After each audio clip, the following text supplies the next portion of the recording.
Estamos aqui mais uma vez juntos para o nosso estudo em grupo. Estamos lendo Nos Domínios da Mediunidade, que nos fala sobre a vida no mundo espiritual. É o 8º livro de André Luiz e Chico Xavier. Vamos lá. Capítulo 12. Clarividência e clareaudiência. Vamos lá. Notei que a reunião atingia a fase terminal. 2 horas bem vividas haviam corrido céleres para nós. Raul Silva consultou o relógio e cientificou os companheiros de haver chegado o momento das preces de despedida. Os amigos sofredores, aglomerados no recinto, poderiam receber vibrações de auxílio, enquanto os elementos do grupo recolheriam, através da oração, o refazimento das próprias forças. Pequeno cântaro de vidro com água pura foi trazido à mesa, e porque Hilário perguntasse se iríamos assistir a alguma cerimônia especial, o assistente explicou afável. Não, nada disso. A água potável destina-se a ser fluidificada. O líquido simples receberá recursos magnéticos de subido valor para o equilíbrio psicofísico dos circunstantes. Com efeito, mal acabáramos de ouvir o apontamento, Clementino se abeirou do vaso e, de pensamento em prece, aos poucos se nos revelou coroado de luz. Daí a instantes, de sua destra espalmada sobre o jarro, partículas radiosas eram projetadas sobre o líquido cristalino que as absorvia de maneira total. Por intermédio da água fluidificada, continuou Aulus, precioso esforço de medicação pode ser levado a efeito. Há lesões e deficiências no veículo espiritual a se estamparem no corpo físico que somente a intervenção magnética consegue aliviar, até que os interessados se disponham à própria cura. O assistente silenciou, porquanto a palavra de Silva se fez ouvir, recomendando aos médiuns observassem, através da vidência e da audição, os ensinamentos que porventura fossem, naquela noite, ministrados ao grupo pelos amigos espirituais da casa. Reparamos que Celina, Eugênia e Castro aguçaram as suas atenções. Clementino, findo o preparo da água medicamentosa, consagrou-lhes maior carinho, aplicando-lhes passes na região frontal. Nosso amigo, esclareceu o assistente, procura ajudar aos nossos companheiros de mediunidade, favorecendo-lhes o campo sensório. Não lhes convém, por agora, a clarividência e a clareaudiência demasiado abertas. Na esfera dos espíritos reencarnados, há que dosar observações para que não venhamos a ferir os impositivos da ordem. Cada qual de nós deve estar em sua faixa de serviço, fazendo o melhor ao seu alcance. Imaginemos um aparelho radiofônico terrestre coletando todas as espécies de onda em movimento e de captação simultânea. O proveito e a harmonia da transmissão seriam realmente impraticáveis e não haveria propósito construtivo da mensagem. Um médium, pois, não deve demorar-se com todas as solicitações do meio em que se situa, sob pena de arrojar as suas impressões ao desequilíbrio, a menos quando, por sua própria evolução, consiga sobrepairar ao campo do trabalho, dominando as influências do meio e selecionando-as, segundo o elevado critério de quem já consegue orientar-se para o bem e orientar aqueles que o acompanham. Hilário refletiu um momento e indagou. Os trabalhos mediúnicos, porém, são rigorosamente iguais nos 3 instrumentos sob nosso exame? Isso não. O círculo de percepção varia em cada um de nós. Há diferentes gêneros de mediunidade. Contudo, importa reconhecer que cada espírito vive em determinado degrau de crescimento mental e, por isso, as equações do esforço mediúnico diferem de indivíduo para indivíduo, tanto quanto as interpretações da vida se modificam de alma para alma. As faculdades medianímicas podem ser idênticas em pessoas diversas. Entretanto, cada pessoa tem a sua maneira particular de empregá-las. Um modelo, em muitas ocasiões, é o mesmo para a grande assembleia de pintores. Todavia, cada artista fixá-lo-á na tela a seu modo. Uma lâmpada exibirá claridade lirial em jato contínuo, mas se essa claridade for filtrada por focos múltiplos, de certo estará submetida à cor e ao potencial de cada um desses filtros. Embora continue sendo sempre a mesma lâmpada a fulgurar em seu campo central de ação. Percebemos quais são as diferenças? Mediunidade é sintonia e filtragem. Cada espírito vive entre as forças com as quais se combina, transmitindo-as segundo as concepções que lhe caracterizam o modo de ser. Notando o cuidado que o irmão Clementino empregava na preparação dos médiuns, meu colega inquiriu ainda: a clarividência e a clareaudiência, acaso, estão localizadas exclusivamente nos olhos e nos ouvidos da criatura reencarnada? Aulus acariciou-lhe a cabeça e acentuou: Hilário, vê-se que você está começando a jornada no conhecimento superior. Os olhos e os ouvidos materiais estão para a vidência e para a audição, como os óculos estão para os olhos e o ampliador de som para os ouvidos. Simples aparelhos de complementação. Toda percepção é mental. Surdos e cegos na experiência física, convenientemente educados, podem ouvir e ver através de recursos diferentes daqueles que são vulgarmente utilizados. Eu vou fazer um parênteses aqui. Quem vê não são os olhos é como se fosse apenas uma lente. A transformação elétrica desses sinais vão para o cérebro. É o cérebro que decodifica tudo. A onda hertziana e os raios-x vão ensinando aos homens que há som e luz muito além das acanhadas fronteiras vibratórias em que eles se agitam. E o médium é sempre alguém dotado de possibilidades neuropsíquicas especiais que lhe estendem os horizontes dos sentidos. Meu companheiro fixou o gesto de quem aproveitava a lição, mas objetou reverente. Desejava, porém, saber se Dona Celina, por exemplo, está enxergando o irmão Clementino ou ouvindo-o tão somente pelo processo curial de percepção na Terra. Sim, isso acontece por uma questão de costume cristalizado. Celina pensa ouvir o supervisor através dos condutos auditivos e supõe vê-lo como o aparelho fotográfico dos olhos estivesse funcionando em conexão com o centro da memória. No entanto, isso resulta do hábito.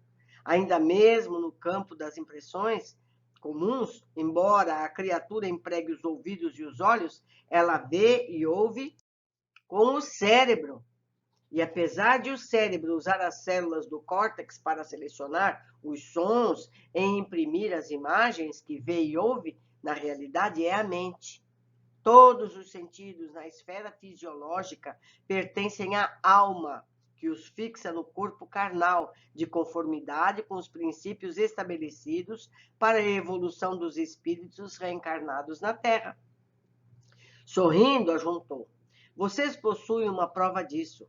Quando o homem se encontra naturalmente desdobrado, cada noite durante o sono, vendo e ouvindo a despeito da inatividade dos órgãos carnais, na experiência que chamam vida de sonho. Não é verdade? O olho está dormindo. Somos receptores de reduzida capacidade, à frente das inumeráveis formas de energia que nos são despechadas por todos os domínios do universo, captando apenas humilde fração delas. Em suma, nossa mente é um ponto espiritual limitado a desenvolver-se em conhecimento e amor na espiritualidade infinita e gloriosa de Deus. Decorreram mais alguns instantes. Centralizemos mais atenção na prece, adestrando-nos para o serviço do bem. Essa frase foi pronunciada por Clementino, em voz clara e pausada, como oferecer uma base única para a convergência de nossas cogitações. Atento, porém, aos nossos objetivos de estudo, acompanhei os médiuns mais diretamente interessados no apelo. Dona Celina registrara as palavras com precisão e guardava a atitude do aluno disciplinado. Dona Eugênia assimilara-as de forma de ordem intuitiva e mostrava-se na condição do aprendiz criterioso. Castro, contudo, não as recolhera nem de leve. Com permissão do supervisor, pusemos-nos em tarefa de análise.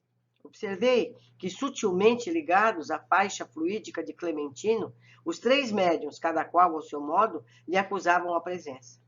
Dona Celina anotava-lhe os mínimos movimentos, a maneira do discípulo diante do professor. Dona Eugênia lhe assinalava a vizinhança com menos facilidade, qual se distinguisse imperfeitamente, através de um lençol de nebulosidade. E Castro, embora o visse com perfeição, parecia completamente alheio à influência do instrutor. As possibilidades de Celina e Castro na clarividência e na clareaudiência são, por enquanto, mais vastas que da nossa irmã Eugênia, esclareceu Aulus prestimoso. Acham-se os 3 levemente submetidos ao comando magnético de Clementino e podem identificar-lhe a presença com analogia de observações, porque nas circunstâncias em que operam, estão agindo como pessoas comuns, utilizando-se da percepção habitual. Entretanto, aduziu Hilário, se o trio foi colocado sob ordenação magnética do supervisor, por que motivo essas amigas lhe acatam o convite, enquanto Castro se mantém visivelmente impermeável a ele? O mentor do recinto exerce apenas branda influência, abdicando de qualquer pressão mais forte, suscetível de provocar viciosa emanação em desfavor de nossos amigos, disse Aulus convicto. Além disso, a mente de Castro passou de súbito a alimentar propósitos diferentes, incapaz de concentrar a atenção de modo irrepreensível na região superior do trabalho que nos compete levar a efeito. De momento, não mais se revela interessado em satisfazer ao programa de Clementino, mas sim em provocar um reencontro com a progenitora desencarnada.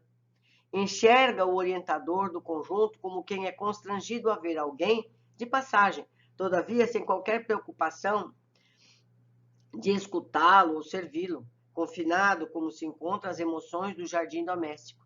Basta a indiferença mental para que nada ouça do que mais interessa agora ao esforço coletivo da reunião. Evidentemente, desejoso de definir a lição no quadro de nossos conhecimentos terrestres, acrescentou: é uma antena que se insensibilizou de improviso, recusando sintonizar-se com a onda que a procura.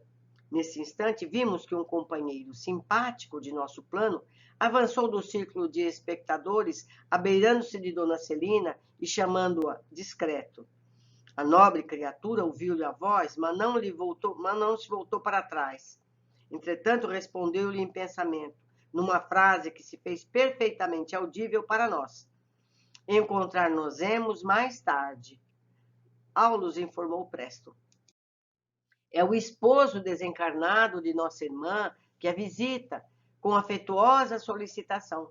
Contudo, disciplinada quanto é, Celina sabe renunciar ao conforto de ouvi-lo, a fim de colaborar no êxito da reunião com maior segurança.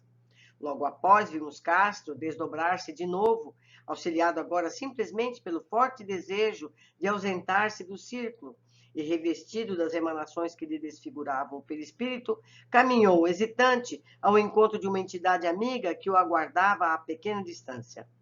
Nosso cooperador, falou o assistente, menos habituado à disciplina edificante, julga que já fez o possível em favor dos trabalhos programados para esta noite e põe-se no encalço da mãezinha, que vem sendo beneficiada em nossa organização.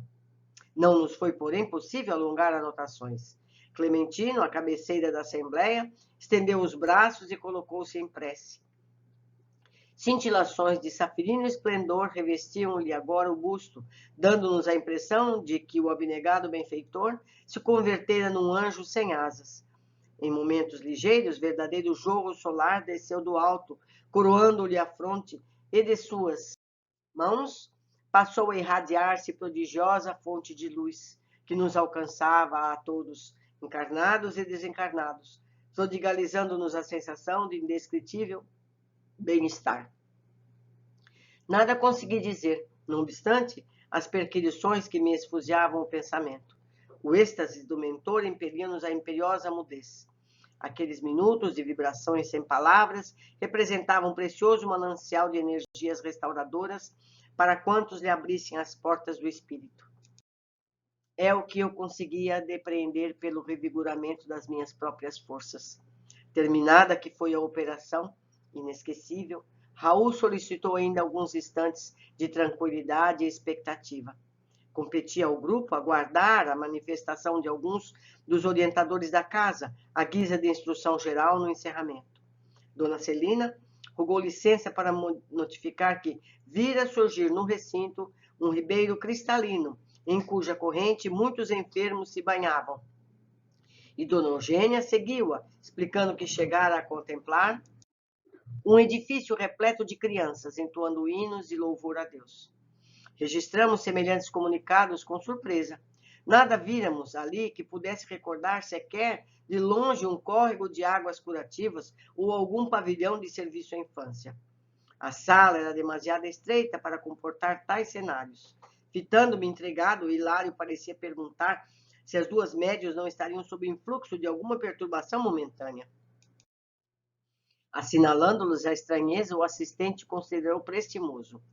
Importa não esquecer que ambas se encontram reunidas em faixa magnética de Clementino, fixando as imagens que a mente dele lhe sugere.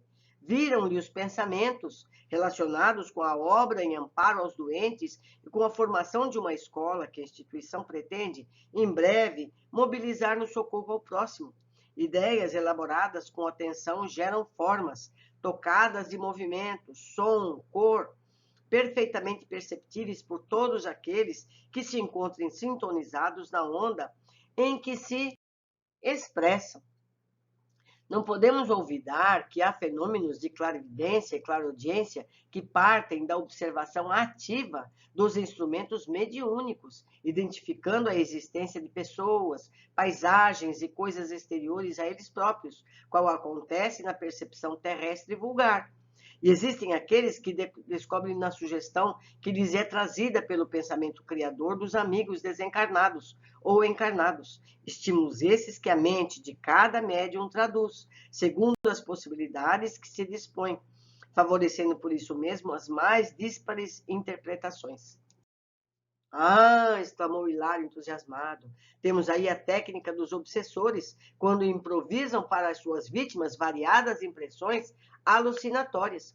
Sim, confirmou o assistente, é isso mesmo. No entanto, evitemos conversação agora. O trabalho da reunião vai terminar.